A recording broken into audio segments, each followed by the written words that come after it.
Next. Now, I know a lot of people in the audience want to get in on this, but first of all, let's take some calls. Kirsty. Sure, we have Valerie on line one. Valerie, good morning. Good morning. So what did you make of last night's debate compared to the previous week? Oh, well, it was more even, yes. Yeah. So what did you think of the debate? I watched all the debates, Yeah. and I thought Mr. Clegg is quite presentable. But I think if you don't realise, if you vote for Mr. Clegg, you get Mr. Brown.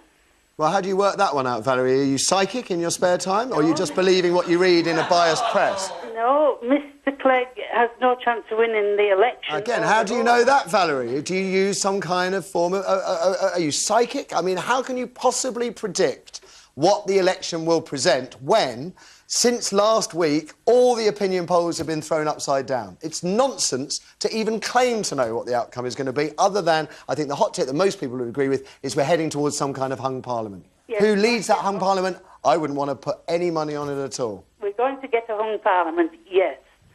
And Mr. Brown being the incumbent, he'll have the first say.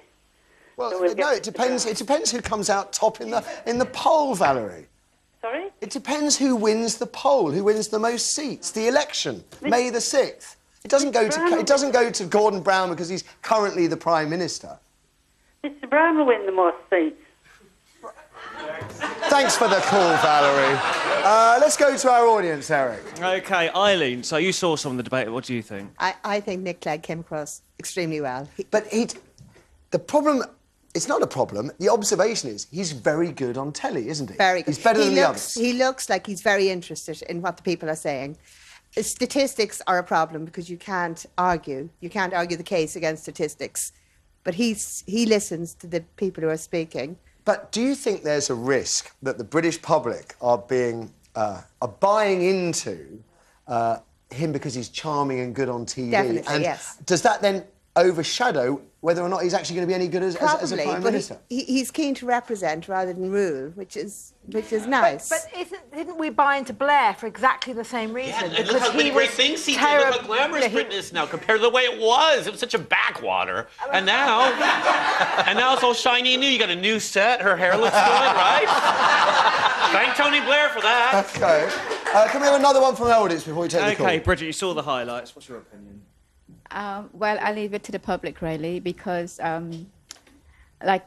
my colleague just said next to me, it's public opinion that matters. Yeah. So who do you prefer? Who do you think is coming out best from these? I think the audience might disagree with me. Brown. I don't care what the audience thinks. I want to know what you think. You think Brown comes out best? Yes. Because he trots out lots of statistics, lots of facts? Well, and he's had time to be in government to know what he's talking about as well. OK. He's also had time in government, of course, to put things wrong, or put things right that have gone wrong. Kirsty, let's have one more quick call. OK, yeah, we have Pauline on line two. OK, Pauline, good morning.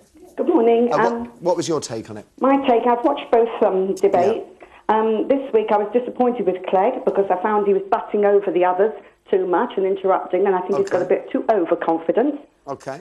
And Brown I found too boring, and he's quoting too many statistics again. And it's a bit overwhelming, the statistics. Too much. Yeah. Too much overwhelming. Cameron was a good effort, but it does still not convincing me. But the other point I'd just like to make is that the camera went back onto the man who asked the question about the Pope's visit. Yeah.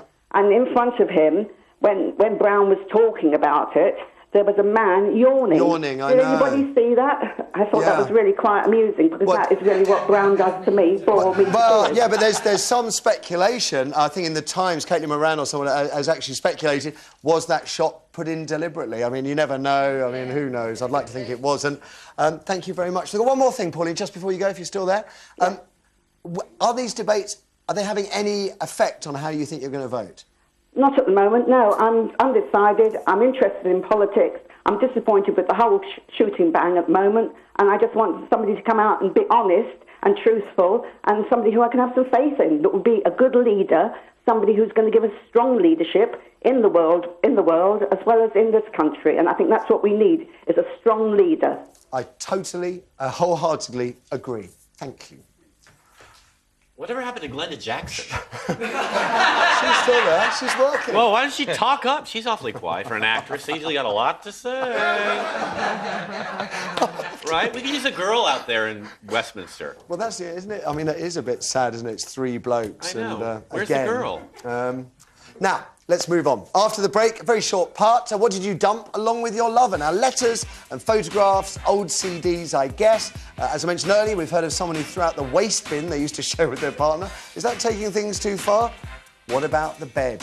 0207 173 5555. That's the number for your thoughts, and we'll hear as many of those as we can after another quick break. Don't go away. In the USA, you can call a man dressed as what to remove reminders of your ex? The Grim Reaper, a Chippendale, or a giant bear? Find out after the ads.